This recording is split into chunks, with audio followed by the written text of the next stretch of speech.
دن پہلے انڈیا میں ایک مکالمہ ہوا، ایک مناظرہ ہوا، ڈیبیٹ ہوئی، جس میں مفتی شمائل ندوی صاحب اور ساتھ میں دوسرے جاوید اختر صاحب کے درمیان ہوا۔ تو جاوید اختر صاحب نے یہ ایک سوال کیا، کہا کہ تمہارے قرآن میں اعتراض کیا قرآن پر کہ تمہارے قرآن تو کہتے ہیں ایک طرف کہ اس میں ہر ایک شے کا ذکر ہے اور دیکھا جائے تو اس میں تو ڈائناسور کا ذکر نہیں ہے۔ تو جس کے جواب میں مفتی شمائل ندوی صاحب کہتے ہیں کہ تمہاری جس طرح میتھمیٹکس کی بک میں ڈائناسور کا ذکر نہیں ہے، اسی طرح قرآن میں بھی نہیں ہے۔ تو اس بارے میں کیا کہیں گے؟ کیا واقعتاً قرآن میں ڈائناسور کا ذکر نہیں ہے؟ کہ بے شک قرآن مجید کے اندر ڈائناسور کا ذکر ہے۔ لوگ ملحد کیوں ہو رہے ہیں؟ اس کی وجہ کیا ہے؟ آپ نے کہا کہ کسی کی دعا قبول ہوتی ہے، کسی کی نہیں۔ ذرا بتائیے گا کہ کیا یہ ناانصافی نہیں؟ کسی کی دعا قبول ہوتی ہے، کسی کی نہیں ہوتی۔ وکیل جب دنیا میں انسان کا مقدمہ لڑتا ہے، انسان کو عدالت سے بری ذمہ کرا کر اس کے جو جرم ہے اس کو ختم کروا کر اس کو پاک صاف ستھرا کر کے دوبارہ اپنے گھر کی طرف لوٹاتا ہے، تو اسی طرح رسولوں کی ضرورت اس دنیا میں پیش آئی۔ جب اللہ رب العزت تمام کائنات کا خالق ہے، کریٹر ہے، تو پھر اللہ رب العزت نے سب کو برابر کیوں نہیں بنایا؟ کسی کو کالا بنایا، کسی کو گورا بنایا، کسی کو منصب میں اعلیٰ ادنا، تو ایسا کیوں ہے؟ اور وہی company iPhone X Max بناتی ہے، پھر چند دن بعد وہی کمپنی چل کر آئی فون 14 بناتی ہے۔ تو کمپنی تو ایک ہی ہے، چاہیے تھا آئی فون بھی برابر ہوتے ہیں۔ یہ آئی فون GB میں اس سے زیادہ ہے، یہ آئی فون کیمرے میں اس سے زیادہ ہے، اگر وہ کم میگا پکسل ہے تو یہ اس سے زیادہ ہے۔ تو چاہیے تو یہ تھا کہ ایک کمپنی نے بنایا، ایک ہی کریٹر ہے کمپنی، تو تمام موبائلوں کو بھی ایک ہونا چاہیے تھا۔ اچھا، کسی ملحد نے اعتراض کیا، وہ کہتا ہے کہ ہماری جو سائنس ہے وہ تمہارے قرآن پر غالب ہے، اور وہ دلیل یہ دیتا ہے کہ ہم نے اپنی سائنس کے ذریعے بہت ساری چیزیں ایجاد کی، جیسے کہ جہاز وغیرہ۔ اس بارے میں کیا کہیں گے؟ اچھا، کسی نے اعتراض کیا، وہ کہتا ہے کہ اہل اسلام کا عقیدہ یعنی مسلمانوں کا عقیدہ ہے کہ جب وہ نماز میں ہوتے ہیں تو اللہ انہیں دیکھ رہا ہوتا ہے۔ تو یہ کیسے ممکن ہے کہ ایک وقت دنیا میں کئی جگہ جماعت ہوتی ہے، نماز ہوتی ہے، لوگ نماز پڑھ رہے ہوتے ہیں، تو ہر جگہ اللہ رب العزت موجود ہو، ہر جگہ دیکھ رہا ہو؟ یہ کیسے ممکن ہے؟ آج کے اس پوڈ کاسٹ میں ہم ملحدین کے کچھ اعتراضات کو ڈسکس کریں گے۔ ملحدین جو اسلام پر مختلف قسم کے اعتراضات کرتے ہیں، انہی میں سے کچھ اعتراضات کو آج ہم اس پوڈ کاسٹ میں ڈسکس کریں گے۔ تو ہمارے ساتھ موجود ہیں جناب شیخ اویس کرنی صاحب۔ سر السلام علیکم ورحمۃ اللہ وبرکاتہ۔ وعلیکم السلام ورحمۃ اللہ وبرکاتہ۔ اویس بھائی، اعتراضات کی طرف بعد میں آتے ہیں، سب سے پہلے تو یہ بتائیے گا کہ لوگ ملحد کیوں ہو رہے ہیں؟ اس کی وجہ کیا ہے؟ اسلام کو چھوڑ کر نوجوان نسل ملحد ہوتی جا رہی ہے۔ اکثر ملحد ہونے کی جو وجوہات ہے، پہلی وجہ یہ ہے کہ انسان جب دیکھتا ہے وہ اللہ تبارک و تعالیٰ سے دعا کرتا ہے، اور وہ جب دیکھتا ہے کہ اس کی دعا قبول نہیں ہو رہی، یعنی وہ اپنے اعمال کو تو نہیں دیکھتا، لیکن وہ یہ دیکھتا ہے کہ میں اللہ سے دعا کر رہا ہوں اور اللہ تبارک و تعالیٰ کی یہاں میری دعا مقبول نہیں ہو رہی، حالانکہ دعا کے تاخیر ہونے میں رب تبارک و تعالیٰ کی طرف سے بڑا اجر ہے، اور جب جتنی دعا تاخیر سے ہوتی جاتی ہے اتنا اللہ تبارک و تعالیٰ اس کو اجر عطا فرماتا ہے۔ تو پہلا یہ ہے کہ جب کوئی ملحد یعنی کوئی شخص اللہ تبارک و تعالیٰ سے دعا کرتا ہے اور اس کی دعا قبول نہیں ہوتی یا اس کی دعا تاخیر پکڑ لیتی ہے، تو وہ یہ سمجھتا ہے کہ کوئی کریٹر نہیں ہے، کوئی پیدا کرنے والا نہیں ہے، یہ جو کریشن ہے، مخلوق ہے، یہ خود پیدا کی گئی ہے، تو اس کا کوئی خالق اور کوئی یعنی کریٹر نہیں ہے۔ تو وہ اس طرح کرتے کرتے جو ہے ملحد ہو جاتا ہے۔ اور پھر جب اس کی جو ہے دعا قبول ہو جائے، یعنی بعض لوگ ان میں سے ایسے ہوتے ہیں، یعنی بعض لوگوں کے ملحد ہونے کی یہ وجہ ہے کہ جب وہ قرآن و حدیث پڑھتے ہیں اور انہیں کوئی معنی سمجھ میں نہیں آتا، مثال کے طور پر جیسے قرآن مجید میں آیا کہ ید اللہ، وجہ اللہ، یہ تمام معنی اگر دیکھا جائے تو یہ چہرے پر، ہاتھ پر دلالت کرتے ہیں، جنہیں آیات متشابہات کہا جاتا ہے۔ تو جب وہ دیکھتا ہے کہ آیات متشابہات پر اگر وہ غور و فکر کرتے، کیونکہ جب صحابہ اکرام آیات متشابہات کے بارے میں ایک بار بحث کر رہے تھے تو حضور نے فرمایا کہ اس پر بحث نہ کرو، اس پر ایمان لاؤ، اور اس پر جو ہے ثابت قدم رہو کہ تم دل سے کہو کہ ہم ایمان لاتے ہیں ان آیات متشابہات پر اور ہم اس پر بحث نہیں کرتے۔ تو جب انسان اس کے اندر بحث کرنے لگ جاتا ہے تو وہ دین اسلام سے جو ہے اپنے حد کو دور کر دیتا ہے، اپنے آپ کو دور کر دیتا ہے۔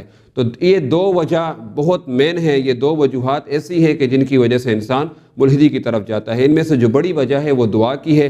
مفہوم حدیث ہے کہ بس اوقات لوگوں کی دعا اس وقت تک قبول نہیں ہوتی کہ ان کے گناہ لوگوں کی دعا کو روک دیتے ہیں۔ تو انسان جب بھی اگر دعا کرے تو وہ اپنے آپ کو دیکھے، اگر دعا اس کی قبول نہیں ہو رہی تو صبر کرے۔ اس لیے قرآن نے کہا کہ ہم صبر کرنے والوں کے ساتھ ہیں، اللہ تبارک و تعالیٰ صبر کرنے والوں کے ساتھ ہے۔ تو لہٰذا انسان کو چاہیے کہ جب وہ دعا کرے اس پر صبر کرے اور اطمینان رکھے، تو اللہ تبارک و تعالیٰ اس کو اجر عطا فرمائے گا۔ آپ نے کہا کہ کسی کی دعا قبول ہوتی ہے، کسی کی نہیں، ذرا بتائیے گا کہ کیا یہ ناانصافی نہیں؟ کسی کی دعا قبول ہوتی ہے، کسی کی نہیں ہوتی۔ ایک فیکٹری کا مالک ہے، اور اس کے یہاں بہت سارے لوگ کام کرتے ہیں، لیکن وہ کسی ایک اپنے جو ہے کام کرنے والے سے، ایک مزدور سے محبت کرتا ہے۔ کیوں محبت کرتا ہے؟ تو جواب یہ ہوگا اس کی وفاداری، اس کی جو ہے اطمینان، اور اس کا جو ہے مالک کے ساتھ اچھا اخلاق حسنہ، یہ تمام چیزیں یا اس کی قابلیت کی وجہ سے اس سے محبت کی جاتی ہے اور اسے مقام دیا جاتا ہے۔ تو یہی حال جب انسان کا ہے تو اللہ تبارک و تعالیٰ بھی تو یہی فرماتا ہے قرآن میں کہ تم مجھے یاد کرو، میں تمہارا چرچا کروں گا۔ تو جب انسان اپنے رب کے ساتھ وفادار ہوگا، وفاداری رکھے گا، تو اللہ تبارک و تعالیٰ اس کی دعا جلد قبول فرمائے گا، کیونکہ فرمایا کہ الستُ بربکم، کیا میں تمہارا رب نہیں ہوں؟ قرآن نے کس طرح بیان فرمایا الستُ بربکم؟ تو پھر آگے کیا کہا؟ قالوا بلا شہدنا۔ جو اس چیز پر قائم رہا، جو اس چیز قالوا بلا شہدنا، جو وعدہ اللہ تبارک و تعالیٰ سے کیا اس پر قائم رہا، تو فرمایا کہ اللہ تبارک و تعالیٰ تمہاری دعا قبول فرمائے گا۔ اجیب دعوت الداعی اذا دعانی کے تحت فلیستجیبوا لی ولیؤمنوا بی لعلہم یرشدون۔ ایک ملحد اعتراض کرتا ہے، اس نے کہا کہ جب رسول بھی، انبیاء بھی ہماری طرح ہی بشر ہیں، ہماری طرح ہی انسان ہیں، تو پھر اللہ رب العزت نے انہیں کیوں بھیجا؟ یعنی اس دنیا میں ان کی ضرورت کیوں پیش آئی؟ سب سے پہلے میں آپ سے یوں کہوں کہ ایک شخص ہے، وہ دنیا میں جرم کرتا ہے، کوئی برا کام کرتا ہے، تو جب وہ جرم کے اندر پھنس جاتا ہے، جب ملک کا قانون اس پر لاگو ہو جاتا ہے، تو صرف سوال یہ ہے کہ اسے وکیل کی ضرورت کیوں پیش آتی ہے؟ کیا وکیل انسان نہیں ہے؟ جس نے جرم کیا وہ انسان نہیں ہے؟ تو دونوں تو انسان ہیں۔ جس طرح وہاں اعتراض کیا کہ رسول تو ہماری طرح انسان ہے، تو ضرورت کیوں پیش آئی؟ چاہیے تھا ہم سب ہدایت یافتہ ہوتے۔ تو یہاں میں بھی یہ کہنا چاہوں گا کہ وہاں تم کہتے ہو کہ سب ہدایت یافتہ ہوتے، اور یہاں تم خود اس وکیل انسان کے پاس جا کر جو ہے اپنے مسئلے کو حل کروانا چاہتے ہو، تو وہاں چاہیے تھا کہ تم خود بھی وکیل ہوتے، تمہیں چاہیے تھا تم اپنی وکالت خود لڑتے۔ تو اللہ تبارک و تعالیٰ نے ہر بندے کو جو ہے مختلف اور منصب عطا فرمائے ہیں، مختلف مقامات اور منصب عطا فرمائے ہیں۔ تو بہرحال رسولوں کی ضرورت اس دنیا میں اس لیے پیش آئی کہ وکیل جب دنیا میں انسان کا مقدمہ لڑتا ہے، انسان کو عدالت سے بری ذمہ کرا کر، اس کے جو جرم ہے اس کو ختم کروا کر، اس کو پاک صاف ستھرا کر کے دوبارہ اپنے گھر کی طرف لوٹاتا ہے، تو اسی طرح رسولوں کی ضرورت اس دنیا میں پیش آئی کہ بروز محشر جب رسول کہیں گے میرے مالک ہم نے ان کو ہدایت دی تھی، ان کو ہدایت بتائی تھی، انہوں نے ہدایت کے راستے کو قبول کیا، اگر ان کے گناہ صغیرہ ہیں تو ہم گناہ صغیرہ کی سفارش کرتے، اس سفارش کو قبول و منظور فرما۔ تو اس لیے رسولوں کی ضرورت اس دنیا میں پیش آئی۔ ملحد کا اعتراض ہے، اس نے کہا کہ جب اللہ رب العزت تمام کائنات کا خالق ہے، کریٹر ہے، تو پھر اللہ رب العزت نے سب کو برابر کیوں نہیں بنایا؟ کسی کو کالا بنایا، کسی کو گورا بنایا، کسی کو منصب میں اعلیٰ ادنا، تو ایسا کیوں ہے؟ بالکل مسلمانوں کا جو عقیدہ ہے کہ کریٹر یعنی خالق ایک ہی ہے، جب خالق ایک ہی ہے تو کریشن اس کو بھی جو ہے برابر ہونا چاہیے تھا۔ مثال کے طور پر میں یہ کہوں دنیا میں کہ ایک کمپنی ہے جس نے موبائل بنایا، مثال کے طور پر آئی فون کمپنی ہے، ایک کمپنی نے آئی فون ایکس بنایا، اب کمپنی آئی فون کی ہے، ایک ہی کمپنی ہے، اور وہی company iPhone X Max بناتی ہے، پھر چند دن بعد وہی کمپنی چل کر آئی فون 14 بناتی ہے، تو کمپنی تو ایک ہی ہے، چاہیے تھا آئی فون بھی برابر ہوتے، یہ آئی فون جی بی میں اس سے زیادہ ہے، یہ آئی فون کیمرے میں اس سے زیادہ ہے، اگر وہ کم میگا پکسل ہے تو یہ اس سے زیادہ ہے، تو چاہیے تو یہ تھا کہ ایک کمپنی نے بنایا، ایک ہی کریٹر ہے کمپنی، تو تمام موبائلوں کو بھی ایک ہونا چاہیے تھا۔ تو اس لیے یہاں پر بات یہ نہیں ہے، یہاں پر بات یہ ہے کہ اللہ تبارک و تعالیٰ نے تمام لوگوں کو ایک ہی جیسا بنایا ہے، تمام کو ایک ہی طرح کیا ہے، لیکن فرق یہ ہے کہ انسان اپنے اعمال اور اپنی وفاداری کی وجہ سے سبقت لے جاتا ہے دوسروں سے، اپنے اعمال، یعنی فرمایا ان الذین سبقت لهم من الحسنى اولئک عنہا مبعدون، کہ فرمایا کہ جو لوگ سبقت لے گئے ان کے لیے اچھائی ہے، اور یہ اللہ تبارک و تعالیٰ کی عبادت کرنے والے ہیں۔ تو انسانوں کو جو ہے کریٹر نے سب کو ایک ہی طرح بنایا، کیونکہ لقد خلقنا الانسان فی احسن تقویم، انسان کو بڑی اچھی صورت میں پیدا کیا۔ اس سے مراد یہ نہیں ہے کہ انسان کی صورت کالی ہے یا سفید ہے، نہیں، انسان لنگڑا ہے یا جس طرح ہے، یہ صورت مراد نہیں ہے۔ فرمایا انسان کو ہم نے اچھی صورت میں اس طرح پیدا کیا کہ انسان اپنے اعمال کے سبب فرشتوں سے بھی افضل ہو جاتا ہے۔ تو یہاں پر مراد ایک چیز ایک مالک کی نہیں ہے، یہااں پر مراد اعمال کی ہے۔ اچھا، کسی ملحد نے اعتراض کیا، وہ کہتا ہے کہ ہماری جو سائنس ہے وہ تمہارے قرآن پر غالب ہے، اور وہ دلیل یہ دیتا ہے کہ ہم نے اپنی سائنس کے ذریعے بہت ساری چیزیں ایجاد کی، جیسے کہ جہاز وغیرہ۔ اس بارے میں کیا کہیں گے؟ اگر یہ کوئی ملحد یا کوئی بھی شخص یہ اعتراض کرتا ہے کہ سائنس کا غلبہ اسلام پر یا قرآن پر زیادہ ہے، تو پہلے تو یہ پوچھا جائے کہ کس طرح سائنس کا غلبہ اسلام اور قرآن پر زیادہ ہے۔ مثال کے طور پر جس طرح آپ نے کہا کہ جہاز ہو گیا، اب جہاز دو ہیں، ایک فلائی ہے اور ایک سمندری ہے، یہ دونوں جہاز ہیں۔ اسی طرح اگر ہم کہیں کہ کسی نے سائنس نے پنکھا بنایا تو یہ بھی ان کا جو ہے انہوں نے اعتراض کیا کہ ہم نے پنکھا بنایا تو ہمارا اسلام جو ہے، اسلام پر ہماری سائنس غالب ہے، یہ انہوں نے ایک اعتراض تھا۔ اب اس کا جواب ذرا یہ سنیں۔ مثال کے طور پر میں اگر یوں کہوں کہ آپ نے اگر جہاز بنایا ہے اور آپ جہاز بنانے کے بعد فلائی جہاز جو آسمان پر اڑتا ہے اس جہاز کو بنانے کے بعد آپ اس چیز پر فخر کرتے ہیں کہ یہ جہاز ہم نے بنایا اور یہ آسمان پر اڑتا ہے، تو میں کہوں گا کہ آج آپ فخر کرتے ہیں اپنے چیز کو بنانے کے بعد آسمان پر اڑنے پر، تو حضرت سلیمان علیہ السلام تو بہت پہلے اڑ چکے ہیں، تو یہ تو قرآن نے پہلے بیان کر دیے، تو آپ کس منہ سے کہہ سکتے ہیں کہ ہماری سائنس قرآن پر غالب ہے؟ آج اگر آپ اڑنے کی بات کرتے ہیں اور اتنی محنت کرنے کے بعد، اور وہاں پر فرمایا قال رب اغفر لی وہب لی ملکا لا ينبغی لأحد من بعدی، فرمایا سلیمان علیہ السلام نے اپنے پروردگار سے دعا کی، فرمایا رب اغفر لی وہب لی ملکا لا ينبغی، فرمایا کہ اے میرے مالک میرے والد کی مغفرت فرما۔ والد کون تھے؟ حضرت داؤد علیہ السلام تھے۔ وہب لی رب اغفر لی وہب لی ملکا لا ينبغی لأحد من بعدی، اے میرے مالک مجھے وہ بادشاہت عطا فرما جو میرے بعد کسی کو عطا نہ کی ہو، کسی کو وہ بادشاہت نہ ملی ہو۔ اگر یہ سائنسدان آج یعنی سائنٹسٹ اور سائنس آج فخر کرتی ہے کہ ہمارا جہاز آسمان پر اڑتا ہے اور فخر کرتی ہے اس پر، تو ہم یہ کہتے ہیں کہ ہمارے قرآن نے سلیمان علیہ السلام کا ذکر پہلے بیان فرما دیا، فرمایا فسخرنا لہ الریح تجری، کہ ہم نے ہواؤں کو ان کے تابع کر دیا۔ تو تم تو یہاں اتنی محنت کرنے کے بعد وہ کرتے ہو، وہاں ہوا ان کے تابع ہیں، تو آپ کا یہ اعتراض بھی باطل ہے۔ اب رہا دوسرا، اگر ہم سمندری جہاز کی طرف آتے ہیں تو ہم صرف اتنی بات کہیں کہ سب سے پہلے قرآن مجید نے بیان فرمایا کشتی کس نبی نے بنائی تھی؟ حضرت نوح علیہ السلام نے بنائی تھی۔ تو جس کشتی پر آپ آج فخر کرتے ہو وہ تو نوح علیہ السلام نے پہلے بنا دی ہے۔ پھر اگر آپ یہ کہتے ہو کہ ہم نے ایک پنکھا بنایا ہے اور پنکھا ہوا دیتا ہے، اور آپ کا یہ کہنا ہے کہ یہ ہماری کریشن ہے، یہ ہمارا پیدا کیا ہوا ہے، لیکن آپ نے کبھی غور کیا وہ پنکھا پیچھے سے ہوا کھینچ کر آگے آپ کو دیتا ہے، تو وہ پیچھے سے ہوا کس کی بنائی بھی کھینچتا ہے؟ اللہ کی بنائی بھی کھینچتا ہے۔ تو آپ کا یہ اعتراض کرنا قرآن پر یہ بالکل ٹھیک نہیں ہے، لہٰذا یہ آپ کی کم عقلی ہے اور کم علمی ہے، آپ نے قرآن کو نہ سمجھا نہ اسلام کو سمجھا، تو لہٰذا ہر چیز فرمایا ھذا خلق اللہ فارونی ماذا خلق الذین من دونی، فرمایا یہ تمام کے تمام پیدائش اللہ کی۔ میں اکثر ایک جملہ کہتا ہوتا ہوں کہ اگر کوئی انسان یہ کہتا ہے کہ میں نے لائٹ بنائی ہے، میں نے فلاں چیز بنائی، میں نے فلاں چیز بنائی، تو صرف اس سے میں یہ کہتا ہوں کہ وہ کہتا ہے کہ یہ میں نے بنائی، لیکن میرا جو ذاتی جملہ ہے میں یہ کہتا ہوں کہ وہ پروردگار نے بنائی۔ کیوں؟ اگر تو نہ ہوتا کیا تو یہ چیز بناتا؟ اگر پروردگار تجھے پیدا نہ کرتا کیا یہ تو چیز بنا سکتا تھا؟ تو جواب ہے نہیں بنا سکتا۔ تو تیرے ہونے کی وجہ سے یعنی تیرے پیدا کرنے کی وجہ سے تو نے اس چیز کو بنایا، تو لہٰذا تمام کے تمام کریڈٹ اللہ تبارک و تعالیٰ کو جاتا ہے۔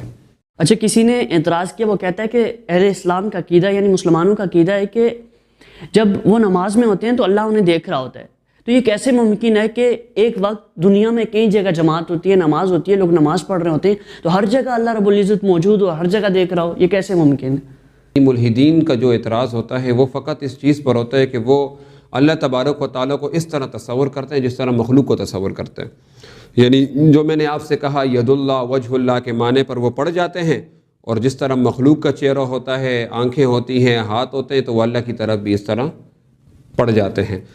تو ان کا جو یہ آپ نے سوال کیا، اس کا جواب یہ ہے کہ میں نے بھی ایک شخص کو دیکھا، اس نے مطلقاً ملحد تو نہیں تھا، بہرحال اس نے ایک سوال کیا، اس نے کہا کہ میرے دماغ میں یہ بات کھٹک رہی ہے کہ مجھے اس کا جواب چاہیے کہ اللہ تبارک و تعالیٰ، مسلمانوں کا یہ عقیدہ ہے کہ اللہ تبارک و تعالیٰ تمام کو ایک ساتھ دیکھتا ہے، یعنی جب وہ نماز پڑھتے ہیں تو تمام کو دیکھتا ہے، تو ایسا کیسے ممکن ہو سکتا ہے؟ ممکن ہو سکتا ہے کہ ایک شخص ہے وہ آگے کو دیکھتا ہے، اسے پیچھے کا نظر نہیں آتا، تو ایسے کیسے جو ہے ہو سکتا ہے کہ وہ کریٹر تمام کو ایک ساتھ دیکھ رہے، چونکہ میں اگر آگے دیکھوں تو مجھے پیچھے کا نظر نہیں آتا، تو ایسا ہی ہے۔ تو اب اس کا جواب یہ ہے کہ ایک انسان ہے جس سے مثال کے طور پر میں سامنے والے سے کہوں کہ تو اپنی ہتھیلی کو دیکھ، کیا تجھے اپنی ہتھیلی کے اندر تمام لکیریں نظر آ رہی ہیں جو اللہ تبارک و تعالیٰ نے تیری انگلیوں کے درمیان 3 لکیریں بنائی ہیں، تیرے ہتھیلی کے اندر جو الگ الگ لکیریں بنائی ہیں، تجھے اپنی 5 انگلیاں بالکل صحیح نظر آ رہی ہیں، ان کے اندر تمام لکیریں نظر آ رہی ہیں؟ تو جواب اس کا کیا ہوگا؟ بالکل صاف نظر آ رہی ہے، ہر ایک چیز مجھے نظر آ رہی ہے۔ جس طرح میں ہتھیلی کو دیکھ رہا ہوں، ایک انگلی کو دیکھ رہا ہوں، دوسری کو دیکھ رہا ہوں، تیسری کو دیکھ رہا ہوں، تمام مجھے نظر آ رہی ہے، ایسا ہی ہے اس کا جب، یا مثال کے طور پر میں ایک شخص سے یہ کہوں کہ میں گول دائرے میں ایک گنتی لکھوں 1 سے لے کر 10 تک اور گول دائرہ بنا دوں، اور اس سے کہوں کہ یہاں تمام الفاظ تجھے نظر آ رہے ہیں 10 تک، تو وہ کہے گا بالکل نظر آ رہے ہیں۔ تو جب اس کو تمام الفاظ ایک ہی دونوں آنکھوں سے نظر آ رہے ہیں، تو اللہ تبارک و تعالیٰ کے سامنے اس دنیا کی مثال اس طرح ہے کہ اللہ تبارک و تعالیٰ دنیا کو اس طرح دیکھتا ہے کہ تمام لوگوں کو ایک ساتھ اس طرح عبادت کرتے ہوئے دیکھتا ہے۔ تو یہ اس کا جواب ہے۔ دن پہلے انڈیا میں ایک مکالمہ ہوا، ایک مناظرہ ہوا، ڈیبیٹ ہوئی، جس میں مفتی شمائل ندوی صاحب اور ساتھ میں دوسرے جاوید اختر صاحب کے درمیان ہوا۔ تو جاوید اختر صاحب نے یہ ایک سوال کیا، کہا کہ تمہارے قرآن میں اعتراض کیا قرآن پر کہ تمہارے قرآن تو کہتے ہیں ایک طرف کہ اس میں ہر ایک شے کا ذکر ہے اور دیکھا جائے تو اس میں تو ڈائناسور کا ذکر نہیں ہے۔ تو جس کے جواب میں مفتی شمائل ندوی صاحب کہتے ہیں کہ تمہاری جس طرح میتھمیٹکس کی بک میں ڈائناسور کا ذکر نہیں ہے، اسی طرح قرآن میں بھی نہیں ہے۔ تو اس بارے میں کیا کہیں گے؟ کیا واقعتاً قرآن میں ڈائناسور کا ذکر نہیں ہے؟ میں نے بھی یہ ڈیبیٹ دیکھی اور جو ہے سنی، اور اچھا ہوا کہ ایک ملحد کو شکست ہوئی، مسلمانوں کی کامیابی ہے، جو بھی ہے جس کے ہاتھوں بھی اللہ تبارک و تعالیٰ مسلمانوں کو غلبہ عطا فرمائے، لیکن جس سے بھی جو کام لینا چاہے وہ پروردگار لے لیتا ہے۔ لیکن آپ نے جو سوال کیا یہ بڑا قابل غور ہے، کیونکہ قرآن مجید نے فرمایا کہ اس میں ہر چیز کا بیان ہے، تبیان لکل شیء، ہر چیز کا ذکر ہے اس میں۔ تو اب وہ جنہوں نے اعتراض کیا تھا کہ قرآن مجید میں ڈائناسور کا ذکر ہے، تو اب اس کا جواب یہ ہے کہ بے شک قرآن مجید کے اندر ڈائناسور کا ذکر ہے کہ اللہ تبارک و تعالیٰ نے سورہ نور میں ارشاد فرمایا واللہ خلق کل دابۃ مما۔ دیکھیں ہم دنیا میں کیا بولتے ہیں کہ بات مختصر ہو لیکن جامع اور معنی ہو، یعنی مختصر اشارتاً بات ہو، اگلے کو سمجھ آ جائے کہ بات کا پوری کا مقصد کیا ہے۔ ایسے دنیا کا طور و طریقہ ہے کہ کم بولو لیکن کام کی بات کرو۔ تو اللہ تبارک و تعالیٰ نے بھی فرمایا واللہ خلق کل دابۃ مما، فرمایا کہ اللہ تبارک و تعالیٰ نے پیدا کیے زمین پر چلنے والے۔ دیکھیں اب نہ اللہ تبارک و تعالیٰ نے سمندر کا ذکر فرمایا، نہ ہی آسمان کا ذکر فرمایا۔ دابہ معنی زمین پر چلنے والا۔ اب زمین پر چلنے والا جانور بھی ہو سکتا ہے، انسان بھی ہو سکتا ہے، کیڑے مکوڑے بھی ہو سکتے ہیں۔ اب اللہ تبارک و تعالیٰ نے 3 قسمیں بیان کی زمین پر چلنے والوں کی۔